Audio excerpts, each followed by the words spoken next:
This is Howard Olsen from High Output Training Systems, and you're listening to The Speaking Show with David Newman.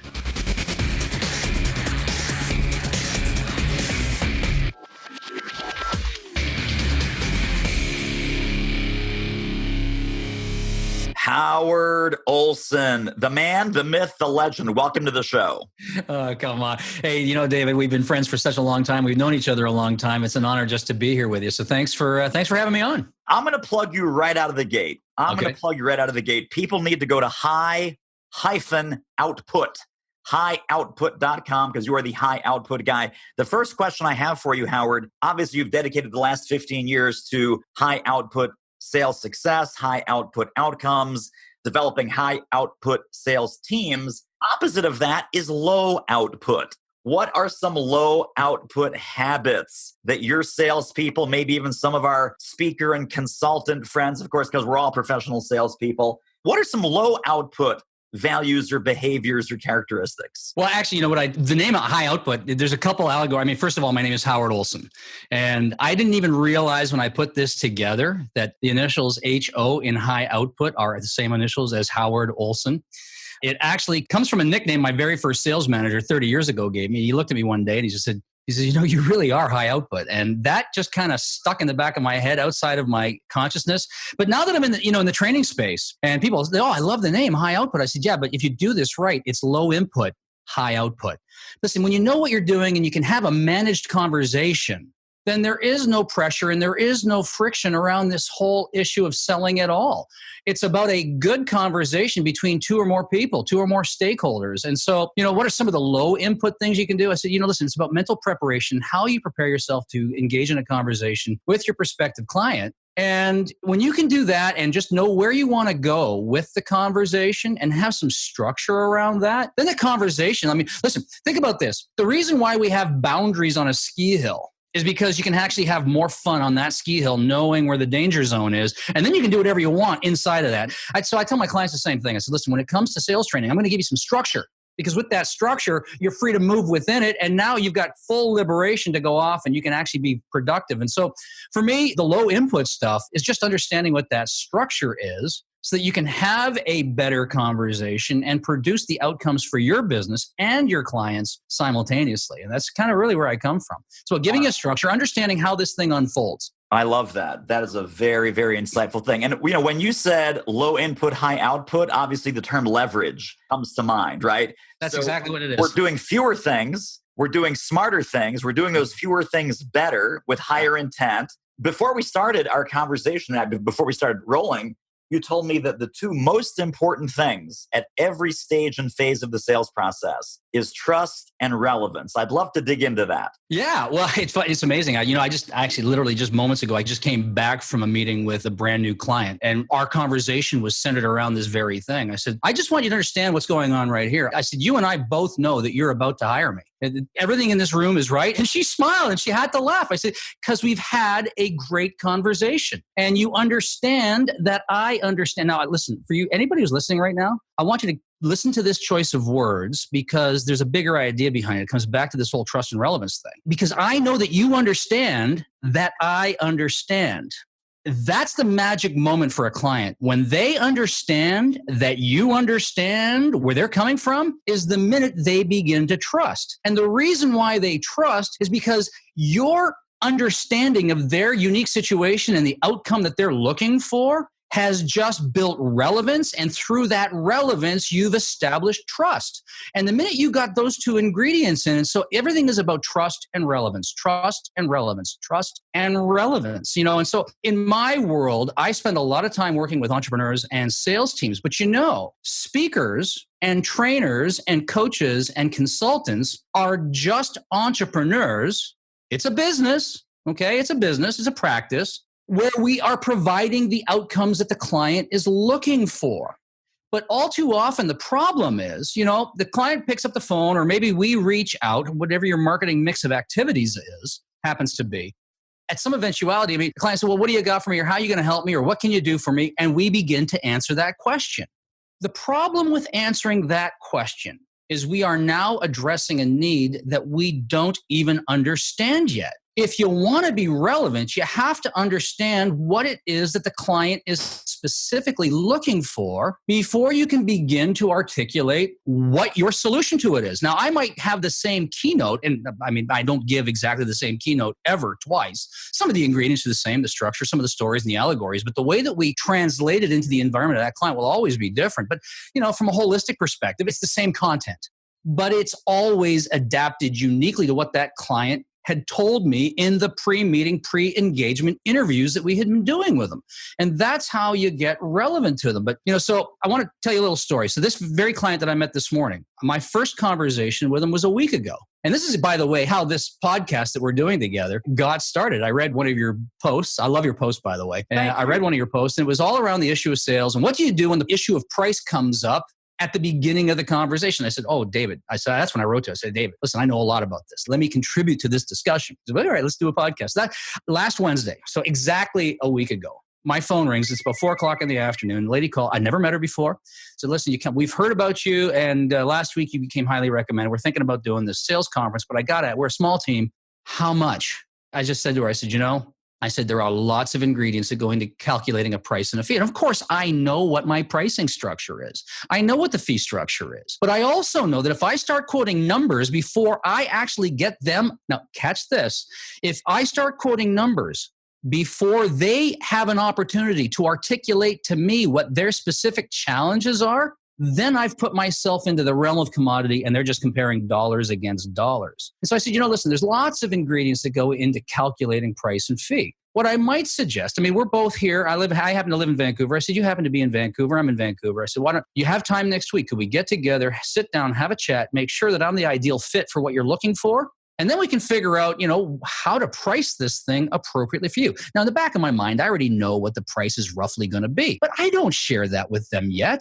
Not because I'm trying to evade it, but I understand that there will be no perception of value unless they can tie my price to the solving of their problem. So we have to talk about solving the problem before we start talking about the price. All right, if that makes any kind of sense whatsoever. So anyway, this morning I show up for this meeting, and we sit down and we have this great discussion. And of course, she's got this sales team, and we start talking, okay, what are some of their unique challenges? Well, listen, they have various levels of experience, and all too often, we got some tough competitors in our space, and our service has been turned into a commodity. And I think many of them have difficulty selling on value. And I said, I totally understand that, because it all comes down to relevance. I said, I want you to understand something. And I said this directly to the client. I said, you might remember when you called me last week. And she said, I do, yeah. I said, and the first question you asked me was, how much? And she said, I did. And I said, and you might remember I didn't answer you. And she said, you're right, you didn't. And I said, yeah, and let me tell you why. I said, because you will not even perceive my value unless I can actually fix your problem. So here's what I suggest we'll do. And so we went through the outline of what it's actually, I thought this was going to be a single day event. It's actually now turned into a 3-day event. It's a much bigger engagement because we focused on the value. So I finished this whole thing up. I said, so listen, I just understood that there was no way we could even have a pricing discussion until I could figure out how best to serve you. And once we do that, then we can talk numbers and we can negotiate. And there's always some wiggle room. We do whatever we have to do, provided there's a fit between both sides. It has to be a fit for me. It has to be a fit for you. Listen, I believe in training success stories. I don't believe in train wrecks and failures. So, if I'm not the right guy, I'll be the first guy to tell you that. And so a very powerful frame. So, right, in the business, we call that like the pre-frame or framing the conversation. Yeah. Right. Here's the conversation that we're about to have. Absolutely. I'm going to ask you about this. You're going to tell me about that. We're going to see if we're a fit. There'll be some wiggle room. It's like going to the doctor. Absolutely. The doctor doesn't just start poking and prodding. The doctor says, listen, Howard, here's what's going to happen. Yeah. Hop up on the table. We're going to look in your throat. We're going to look in your ears. If we see this, it'll be an x-ray. If we see this, it's antibiotics. If we see this, I got bad news. You're going to the hospital. Sounds great. Let's get started. So let's talk about when you have no relevance and no value, which means it's a trick question, which means initial prospecting, the magic of the first contact. How do we establish some relevance and some value, even if it's an initial, not a cold call, but an intelligent, appropriate first contact, or they call us, or what's that first prospecting step that you recommend? Listen, it's a 2-part answer. So let me break this up. So I'm going to step away from your question, and I'm going to come back to it again. All right. So listen, I've got this great piece in our sales training programs. I actually have a whole piece on people buy outcomes, not products or services. So let me adapt this to us speakers, coaches, and consultants. People buy outcomes. They don't buy speeches. They don't buy training programs. Listen, nobody ever hired me because they wanted to sit through a 3-day training program. Now, they're fun and they're engaging. And once they've experienced it, they don't mind coming back, but they didn't come for a training program. Nobody ever hired you or me because they wanted another speech. They wanted us to fix a problem for them. I want to give you a couple examples and how we deal with that. And then I'm going to come back directly to your question. How do we start that conversation? All right. So this whole notion of people by outcomes. I've got this slide that I put up. So I'm going to paint a picture, use your imagination and take these words. So I think probably everybody that would be listening today at some point in time either owns a drill or has seen, touched, and used one. And so, here's the metaphor. What do you do with a drill? So you pick up this drill, you put a drill bit in it. What's the first thing that happens when you stick a drill bit in a drill? You put it into a piece of wood or glass or metal or whatever. And with that drill, you make a hole. So then the question is, well, did you want the drill or did you want the hole? Well, of course, I wanted the hole. Okay, pardon it, but let's drill into this a bit further. So think about the last time. So in a workshop, I would put up this slide, and there's 3 pictures that I gradually slide up, and they're 3 pictures of the exact same scene playing out. On the left-hand quadrant of this slide, there's a lady. She's got a drill in her hand, and it's quite obvious from the pictures. We can infer the information from the picture that she's putting up a shelf. I say, okay, so what has she got? And everybody goes, oh, what has she got? She's got a drill. What is she doing? She's making and everybody goes, she's making a hole. And with that hole, she's putting up and of course, everybody can see the picture. They go, she's putting up a shelf. I said, okay, but why is she putting up the shelf? And they go, I don't know. I said, well, let's suppose we had a conversation with her. And it looks like she's in a laundry room or a utility room of some sort. They go, yeah. I said, so? I asked her, why are you putting up that shelf? She said, well, because, I've got these 2 kids. One's 2 and one is 6. They're into everything. The laundry detergent is down here. I need to create a neat, clean, and safe environment for my kids. So did she want a drill? No. Did she want a hole? No. Did she want a shelf? No. What did she want? She wanted a neat, clean, safe environment for her kids. She just needed this drill to get it done. So I fade that picture out and I stick up another one. It's the exact same scene, except this time it's a guy and it looks like he's in a garage. And he's got this drill and he's putting up a shelf. So I said, well, what's he got? And they all go, he's got a drill. What's he doing? He's making and they go, oh, they're making a hole. What's he doing? He's putting up a shelf. Why is he putting up this? I don't know. I said, because he wants to go golfing. What? His wife, for the last year, this has been on the honey-do list, and she finally put down the hammer and said, listen, I'm not asking anymore. No more golf until that shelf goes up. Did he want a drill? No. Hole? No. Shelf? No. What did he want? He wanted peace and quiet. He wanted to go golfing. I was okay, listen, in this day and age, you got to be careful about these kind of jokes, but you get it, right? It's okay. Then we put up a third picture. And of course, there's a picture of a drill, but this time it's a dental drill. For all intents and purposes, same thing. It's a drill. It's got a bit, and you can see the bottom layer of teeth. And I said, you think this guy wants a hole? And they go, no, what do you think he wants? And everyone in the room goes, he wants the pain to go away. I said, now listen, this is the point of this whole exercise. And the same is true for all of you speakers, trainers, and consultants. You could have 6 different clients buy the same training program or same keynote, but they're all looking for a very different outcome. And if you went and talked to each and every one of them individually to ask what it is they wanted, some want the morale improved. Some are in the conference business. And yes, they want good content. They want to shift a perspective. But more than anything, they want to sell more tickets to next year's content. But if the subject matter experts this year are no good, that the prospect of repeat ticket sales next year are low. So you have to find out what outcome they're after. Otherwise, you cannot make a relevant presentation to them. It's just impossible. And now, hang on to that thought. Having said all of that, if you look at your last, I don't know, some of you are going to be seasoned speakers, so you've got hundreds or thousands of clients that you can look upon. Or some of you might be relatively new and you'll have, maybe a dozen clients. There's this thing called the bell curve where 80% of your results are inside the curve and 10% on the margins to the side. So look inside that bell curve. And inside the 80% of the clients that you've served, what are the common things that they've asked for or needed help with? That is what you use as your hook in prospecting. So when the client says, so what do you got? Well, so for example, in my case, I could be prospecting out. And by the way, I would pay attention to the power of language. There is no such thing as a cold call, okay? It's only cold if you make it cold. These are first introduction calls. All I'm doing is making a first introduction. I just want to introduce myself to you. It's the power of the language and how you approach this. If you call it a cold call, man, you have just put a chill on that thing before you've even started. So cut it out, right? It's a first introduction call. Okay, so it might be a first call coming into you. They're exploring around. It might be a first call from you responding to a lead that you've been given. It could be either one of these things. It doesn't matter. Look inside that bell curve. So if it's an inbound call, client's going to say something like, well, we've heard about you, or I found your website, or caught you on Google, or one of these things. Here's what we're looking for. What do you think you can do for us? So in my case, my answer would be, well, for a typical client, here's what we're known for. I'm really known for helping clients shorten their cycle times, increase their sales closing ratios, but do it without pressure and friction, and being able to do that without having to give up any margin whatsoever by having a better conversation that's woven with truth, trust, and integrity. That's what we're known for. But that doesn't mean we're the right fit for you. What I'd like to do is have a conversation where I can figure out some of the things that you're looking for so that we can have a conversation, figure out whether I'm the right fit or not. And then, based on that conversation, we can figure out what, if anything, we should do. Now, I want you to think about the power of that phrasing. What, if anything? Now, of course, I want this client. Of course, I actually have a belief system inside of me that I'm probably going to win this client. The purpose of that language is because it totally depressurizes it from the client's perspective, because now I'm not making a high pressure sales call. Listen, I want to have a conversation with you. And based on that conversation, we can figure out what, if anything, we do next. Now, I already know in my mind there's a 95% chance we're going to go do something. But I want to depressurize all the language around that so that we can have a free-flowing conversation. Because if people are walking around guarding what they want to tell you, you're never going to get to a place of truth so you can actually help them. So I want to create an environment where the pressure comes off, the friction disappears, and we can just have an honest, open, free-flowing conversation. And the minute I frame it this way, what, if anything, we do? Maybe we do not, because the subtle language behind that is maybe we'll do nothing.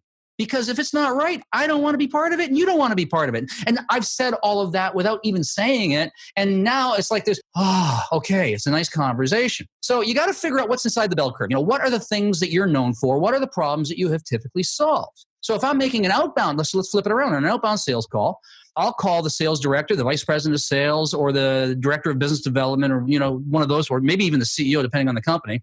My name's Howard Olsen. You may have heard of me. Maybe you haven't. I've got a company here in town called High Output Training Systems. What we're really known for are helping companies like yours reduce their cycle times, increase their closing ratios, and protect their margins in an increasingly commoditized world. Let me ask you a question. Company like yours interested in improved margins and better client acquisition in a shorter frame of time? Of course we are. I said, listen, here's what I'd like to do. Maybe we can find 15 minutes on our calendar where we can sit down either on a video conference like this, if it's a remote client, or if it's in town, where we can sit down over a cup of coffee or maybe just in your boardroom and have a quick chat to see if I might be able to help you with some of these things. So that's how you frame it. So you figure out what's inside that bell curve. What are your typical outcomes? Speak to the typical outcome in a generic fashion. But what I really want to do is have a conversation to see whether or not there's even a fit here if I can help you with these things. Okay, absolutely. Well, I'll tell you, Howard, what I love about this, and we're going to put this in the show notes, by the way. When you go to high-output.com, this is on your website. This is on your one sheet. This is on your coaching and consulting page. None of this language is like, oh, Howard's really good. He thought this stuff up off the cuff. None of this is off the cuff. It is very intentional. It is very mindful. It is very specific because you've thought long and hard and you've honed this value proposition specifically to decommoditize yourself. And it's also it's honest and genuine. Like, I genuinely mean that. I can't help you if I don't understand you. Right. Right. And I'll sometimes tell them that I can't help you if I don't understand you. So all I want to do is I seek first to understand and then to be understood. And so all we're doing is putting that law into practice. Right, for sure. Right. I was going to mention that you also served on the board of our Canadian Association of Professional Speakers. So you are also deeply steeped in the speaking world, the speaking industry. My theory has always been that speakers and consultants and coaches, people like us, we do some specific things, intentionally or not, that commoditize us, that actually that hurt us and position us as a commodity. And then we do some smart things like you just shared that will decommoditize us. So what kind of things have you seen where it's like you go to a speaker's website, you just start shaking your head like, oh my gosh, oh my goodness, this person just totally decommoditized and devalued what they're doing? I'm not even sure how to answer that question. There's not one specific thing that pops to my frontal lobe as that question comes into my ears. But I think for me, it really is when any piece of marketing material where people are beating their drum about how good they are at something, that to me is always a red flag. I mean, it's the same problem with entrepreneurs as it is with many speakers, trainers, coaches, and consultants, right? I think sometimes we think that it's our job to show the customer how smart we are and how much we know. Because if we show them how smart we are and how much we know, they will trust us and ultimately hire us. And listen, there is some benefit to that because you have to have a good, strong, and profound knowledge of where your strength lies. And it's in the strength of knowing who you are and what you're capable of doing that we can propel ourselves forward. But the risk with this is, here's the problem.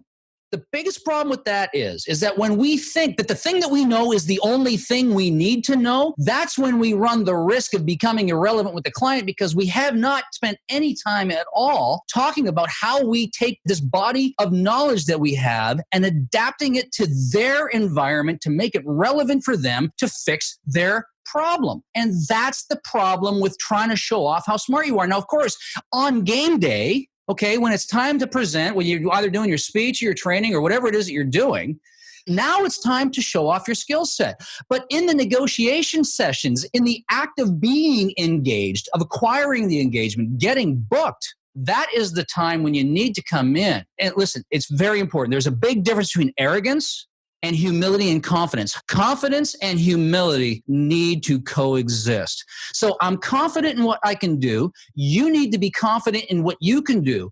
But we have to have the humility to say, but I'm not sure how this applies to you until we've had a conversation first. And so everything you say, listen, here's what we're known for, here's what we're good at, but it's all about adapting it for you and find a way to get that language across. And you have just broken the greatest and the biggest deadly sin of most speakers, trainers, coaches, and consultants. Yeah, for sure. Yes. No, I love that. That is so critical. That's a critical combination because our belief has to be firm, right? Because if we don't believe that we bring value, how in the world are they going to do that? Super quick commercial break. Isn't this interview amazing? If you'd like to get more ideas on how to start or grow your speaking business fast, pop over to our free training at doitmarketing.com/webinar. I think the unspoken secret that we're about to speak about is the Howard Olsen magic questioning strategy. So you are a master of asking thoughtful questions. And would you agree, I'm going to have a leading question here, Your Honor. Would you agree that like a courtroom attorney, we should never ask a prospect a question that we do not want to hear them say the answer out loud? That's true. So give us a couple of what's in your questioning toolkit when you're trying to uncover, really get to the root cause of their problem, get them to give you the reason behind the reason that they need your help. What are some of the key questions that you like to ask? Okay, that's a great question. So I'm going to preface that one as well, because listen, you say, then we peel back, or we dig in. So to use that drilling, you got to drill in, and then you drill in a little deeper, And this is the thing about questioning. There's a fine art between turning this into an interrogation versus a conversation. And listen, this needs to be a conversation. And so I think of questions as this great big giant funnel. You can think about it as an onion where you got to peel back the layers. So you start with the outer layer, then you go to the second layer, the third layer, and finally get to the middle layers and into the core. Or you can look at it like this. I see questions as this great big giant funnel. We start with these great big wide open contextual questions. And then the answer to those questions help you figure out how to dig in. And so it's like this. You start asking these big open contextual questions, and the answers to those questions will start to reveal some threads that you need to start pulling on. So one of the first questions I always start with is, if they called me, so what inspired you to reach out? Or if I called them and they gave me the meeting, what inspired you to give me this meeting? And the information that typically comes from a question like that is they'll start to ramble a good 5, maybe even 10 minutes of all the things they were thinking about before you even made your first contact with them. So they're going to give you all the contextual background of some of their unique challenges and why they're looking for help with them. So I think the first one is, what inspired you to take this meeting? So now I don't know what answer they're going to give me. It's an organic conversation, but I know something is going to flow out as a result of that. So again, I'll just go fresh. This happened this morning. Sat down. She called me. I didn't call her. That was a week ago. Sat down this morning. They had one of their key consultants in there. The VP was in there, VP of sales, VP of ops. They were all in there. I said, what inspired you to reach out? Well, we got this growing sales team. We're growing. The company's growing, but we've never done any structured training. And we've got a pretty profound vision for, where we want to be in 2020. And we're not hitting it yet. We know that we need some help with that, with structure. And we got people of different skill sets and backgrounds and whatnot. I said, so if I understand you, what you're telling me is that you're looking for somebody to help you create a framework and a platform from which you can build your future and get everybody on the same page. So this is my conversation. She goes, that's exactly right. So, what do you see as some of the greatest strengths of the people that you have at present? Always start with the positive question first. what do you see as some of the greatest strengths of your people as they sit now? And she talked for a couple of minutes, and I said, well, okay, now what would you perceive as some of their greatest weaknesses or challenges they have in their everyday lives, in their everyday work routine? And she talked for a couple of minutes. I said, okay, well, that's kind of interesting. I went into this meeting. Of course, you don't want to prejudge anything, but I figured, this is a small growing company, very small team, typically not even in my round out. But listen, and we're going to talk about this also. From my perspective, I think there are some falsehoods being spread around both CAPS and the NSA too, around this whole thing about fee. I hope we'll have a chance to talk about this. Okay, because there are some clients that you really want, but they're too small to fit into your typical pricing structure. So you have to know how to deal with that. And part of it is having a filter of knowing what clients you want and why you want them and what clients you don't want and why you don't want them. But this client typically this morning clearly was not in my typical fee structure. But I actually got more than I thought I was going to get in terms of time and money that I'm going to get from these people because we made it about them. Okay. So I start with these questions. So the answer to the question gets you a few more answers. But a couple of the ones that I really like is, what's the one thing that keeps you awake at night? That question has been so overused. I actually hate that question because first of all, it's overused and I sleep pretty well. Nothing keeps me awake at night, I go to bed, the show's over. Especially after like 4 bourbons, I sleep really well because my sales team is so terrible. Yeah, exactly. So listen, I'm going to give you another example because I'm going to tie this back to outcome again, but it's going to follow the same thing. So I had a client, I had a conversation. At the time, it was a potential client. Well-known, a financial house, the name of which everybody listening to this podcast would know, a well-known name.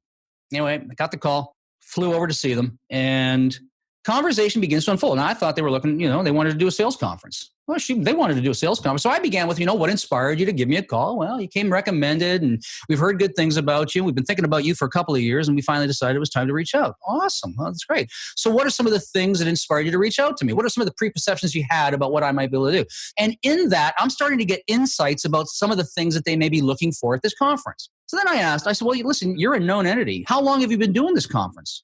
She said, this conference, we've been doing this for about 12 years. Oh, great. So, how many people are you going to have in attendance? Oh, about 250. And I said, where are they coming from? Well, mostly from around North America. Probably, she says, I think probably, if I remember, 75% from the States, 15% from Canada, and the rest international. We got some coming from Germany, the UK, Japan, Australia. I said, are these affiliate stations or is the corporation covering the cost of this whole thing? Well, no, this is a corporate event. Ching, ching, ching, ching. They're dopping a lot of dough on this. My fee is irrelevant. I've already got that question answered without even asking it. I said, so, what are some of the things that you like most about holding this conference every year? And here was the answer.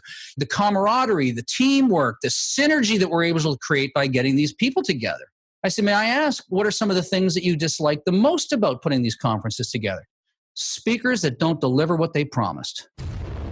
Whoa. There was this instant chill in the room, but it was a necessary chill. And so I said, sounds like you've had some issues with this in the past. Could you, without naming any names, could you give me some examples? She said, the last 3 years, we spent a lot of money on this conference. We spent money on some really well-known names that charged us a lot of money. But they were so old school in their approach and they were completely irrelevant to us. They were giving us canned material. I said, well, how many times has this happened? And here's what she said. She said, it's been the last 3 years in a row. We've hired name brand speakers that we thought were going to entertain our crowd, but it just totally backfired on us. And I said, oh. She says, in fact, it's so bad. If it happens again this year, it literally could cost me my job because it's threatened my credibility. So I looked at her and I said, so if I understand you correctly, you want somebody that can bring some engagement, some fun, bring some structure and some tangible takeaways that will add value to your sales process. But more than anything, you're looking for somebody that can make you look like a rock star and restore your credibility in the eyes of your peers. Is that correct? And this is a very honest moment. And she said, yeah, I think you understand.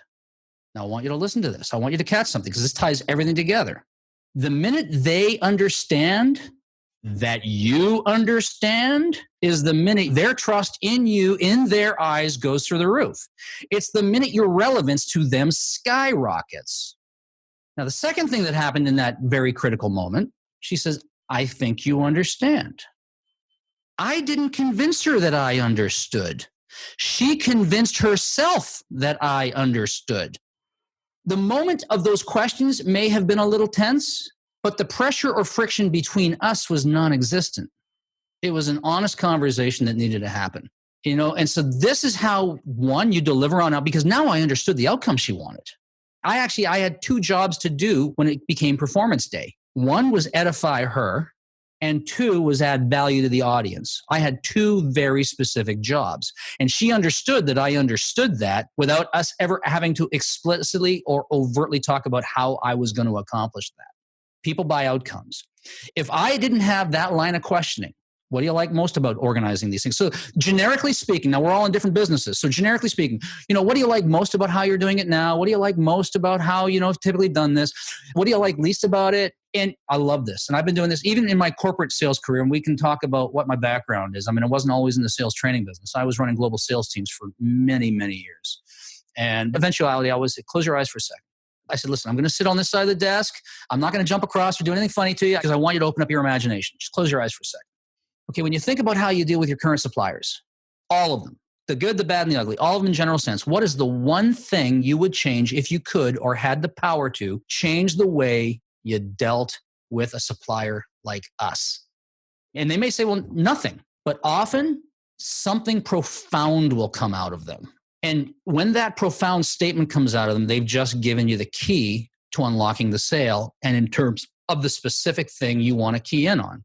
So I just gave you one example about this outcome. She wasn't looking for a sales training. She wasn't looking for a keynote speech. She was looking for restored credibility. But I needed to get that information so that I could make a because I know that she was probably talking to 3 or 4 other content providers, and some of them that we would know from this call. But now you showed up and throwed up and said, oh, here's my one sheet. Here's my video. Pick me. I'm awesome. You're dead.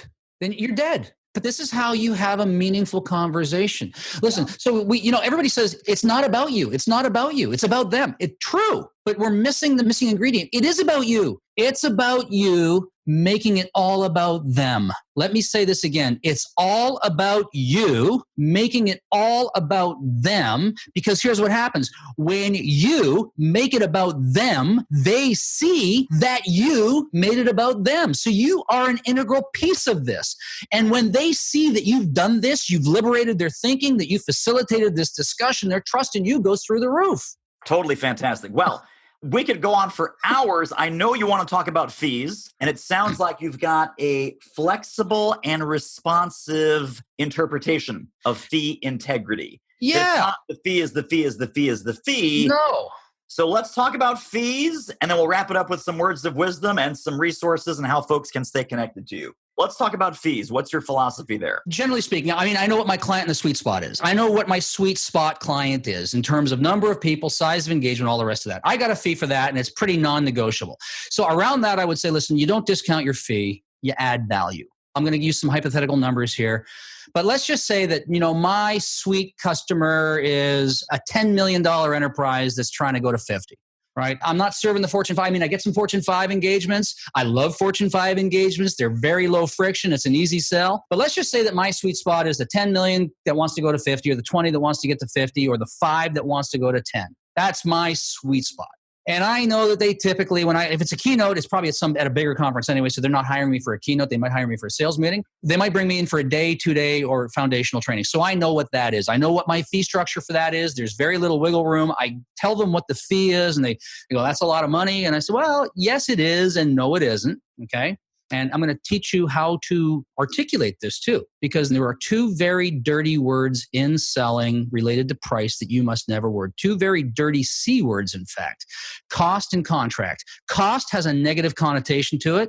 So sometimes the client will say something like, what's the cost? I said, there is no cost. This is an investment in future returns. This is an investment in improved morale. Take that and apply it to whatever your area of specialty and the outcomes you deliver. The only cost is not doing it. Okay. That's really the only cost. It's a price, it's a fee, it's an investment. So 2 weeks ago, I'm sitting with this brand new client. She asked me, we were finally at that thing. I know I'd established value. I could see it in their eyes. They could see it in mine. The will was there. We liked each other. We loved each other. We wanted to work with each other. But then the moment of truth comes up, and what's the fee? And I gave the number. They were just looking for a half a day kind of motivational thing in their office. And so she's, well, that's the highest per hour rate fee I've ever heard. I said, you're looking at it through the wrong lens. I said, well, I don't know what other lens to look at because we want you for 4 hours. I said, well, first of all, it took me 20 years to learn everything I'm about to unload on you. And I'm now 30 years into it, so there's more. I said, but it also took me 10 years to figure out how to teach it. So knowing it is one thing, doing it is a different thing, teaching it is altogether another thing. Because if it's not transferable, it's not worth anything. So, you got at least 30 years there, but you're not paying for it. You can't, that's what you're getting. You're not going to pay me for that. But you can't just look at this, the 4 hours I'm going to spend in your office with you. I said, because what you need to understand is that we're already on our third meeting, me learning about you. And this has all been about my education of you so that I can make a program that is relevant to your people. I'm already 5 hours into this.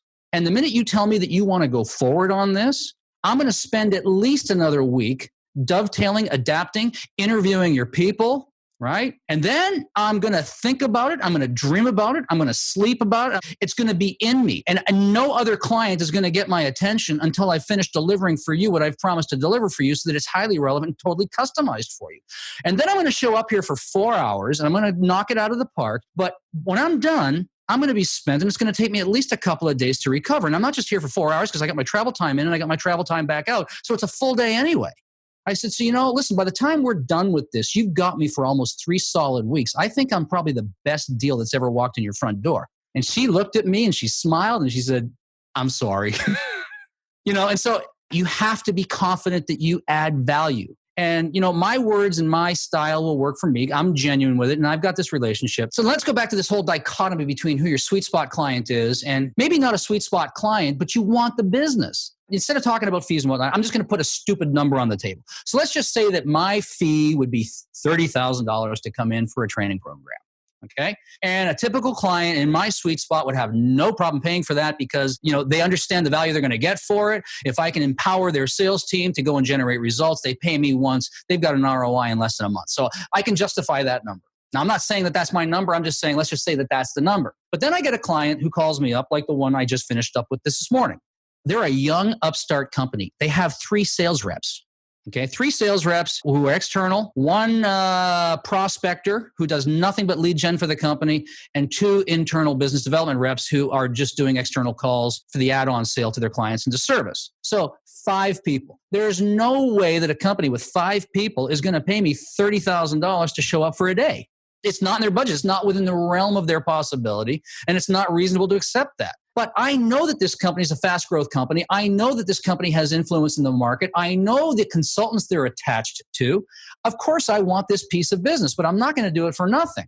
So I look at them and I say, well, listen, there's 2 ways we can approach this. I mean, I can come in and give a 1-hour power shot, but to stay within, I don't even know what your budget is, but to stay within your budget, maybe a single day thing. But honestly, if you really want to build a foundation upon which you can build this company moving forward with all the new people that you hire, if you give me 2 days, I can lay out for you not only the foundation in your existing people, but I can leave you with the tool set and the support materials that you can reinforce internally without having to hire me again. And if you need some supplemental help, I can come in and do a sales meeting, or I can come in on a Zoom call or a Skype call using your technology, using my technology into your boardroom that I can give you some sales meetings and stuff like that.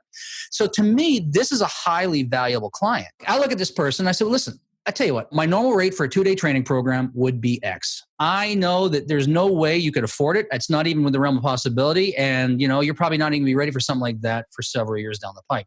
But I have a high desire to work with you. I think we like each other. I think we trust each other. And I said, nothing really turns me on more than actually watching somebody getting it and help somebody grow. I mean, it starts there. And she goes, okay, so what? And I said, well, I tell you what. If you gave me a day, I would do it like this. If you gave me 2 days, it would be like this. So on the surface, looks like a high discount. I just picked up $7,500 on what I thought was going to be a $5,000 half-day engagement because we had an honest conversation around it and they saw the value in it. And all of a sudden, we said, listen, and here's what we do. Just to help you even justify this number a little further, okay, tell you what we'll do. I'll even throw in 2 extra sales meetings that we can do over my Zoom conference. We just tell me when your sales meetings are. I'll Zoom in for an hour from my office, help your people deal with some of the things that might be challenging them post-training. You'll walk away with a whole tool shed. I'll continue to support you. And when you're ready for the next thing, we'll figure out what to do next. How's that? So you don't want to walk away from these things. And I've heard it so many times in both CAPS and the NSA. We said, this is your fee structure. And you don't vary from that. Listen, if your typical client is a conference organizer and your typical fee is $12,000 for a keynote or whatever, $7,500, whatever, it's irrelevant what the number is. And then a client comes along who is so small that they can't justify that. But $5,000 is still not a bad payday for you, and it's a small amount of work that you really need to do for it. Is it worth writing that off because of your fee integrity? No. So listen, for me, I kind of look at it this way. If I got these little small clients and there is a reason why I want to do business with them, I'm not going to throw that out because they don't fit my normal fee structure. I'm going to figure out how to make this work for them. And it's totally integritous. And I'll look at any other client and say, listen, a quarter of your size And, it was a quarter of my energy to deliver what needed to be delivered. I'm okay with that. Absolutely right. Well, we could talk for hours, and what has become clear to me, Howard, is that we got to have you back. We got to have you back on the show. I'm going to ask you two final questions. Sure. The second question is going to be, how can people get connected and stay connected to you? Before I ask you that, though, I always like to ask my guests, if listeners only took one key concept from our conversation, what would you like that to be? Get relevant and stay relevant. It all comes down to that. Listen, start every engagement conversation by finding out more about them through a good, well-managed conversation where you just find out about them. Because unless you're relevant, listen, we can talk about price, we can talk about fee, we can talk about closed sales, we can talk about number of engagements. Because listen, the sale takes place in the customer's mind on their time frame, not in your mind on your time frame. It happens in their mind. And so you need to come at it with a servant's heart. We always hear this language about servant leadership. And as a speaker, coach, and consultant trainer, we are servant leaders. And the best way to be a servant leader is to open both your ears, ask a couple intelligent questions so that they can answer them so you can understand their context. And the minute you understand their context, you can now take what you know, show them how to adapt it for them, and then you've created value in your fee, and I guarantee you'll get more bookings. Awesome. Now, how can people get connected and stay connected to Howard Olsen of High Output? All right. So my website is high-output.com, HIGH-OUTPUT.com. That is a brand new work. And even though I've been around 15 years, I got a serious hack last year. My entire website got taken out. It went so deep into the core that it even infected all of my backup files. So 15 years worth of content got literally wiped out. It's a tremendous undertaking. I mean, sometimes it's more difficult to go back and rebuild something you once had than to build it the first time out. So I'm there now. So I'm rebuilding the newsletter things and all the sign-up forms and everything else. So the best way to get a hold of me really is go to High Output. You can sign up. I put out a newsletter. I don't spam. I don't bombard. I don't do public workshops. My newsletters are all video driven, so you can sign up there and we can stay tied together, connected. At howardolsen.com. You'll find it on my website as well, but at howardolsen.com. Olsen. That's just purely a scheduling page. So I send my clients over there. Go click on here. You can click for a face-to-face meeting, a video call meeting, a short meeting, a discovery meeting. And so if anybody wants to reach out to me, you can reach me through that. We can book a call, and I'll be happy to talk to anybody from our community and help them through some of their unique challenges. Howard Olsen, you the man. And because you're Canadian, you the man, you super smart, and you're also nice. Oh, thank you so much. Yeah, listen, I love you, man. I think I'm grateful the day that we met, and I'm grateful for the chance to come and hang out with you here today. Well, that wraps up another episode of The Speaking Show. Hey, tell you what, if you like us, rate us and review us on iTunes. Subscribe. Tell a friend. Go grab the notes and downloads and extras at thespeakingshow.com. See you next time.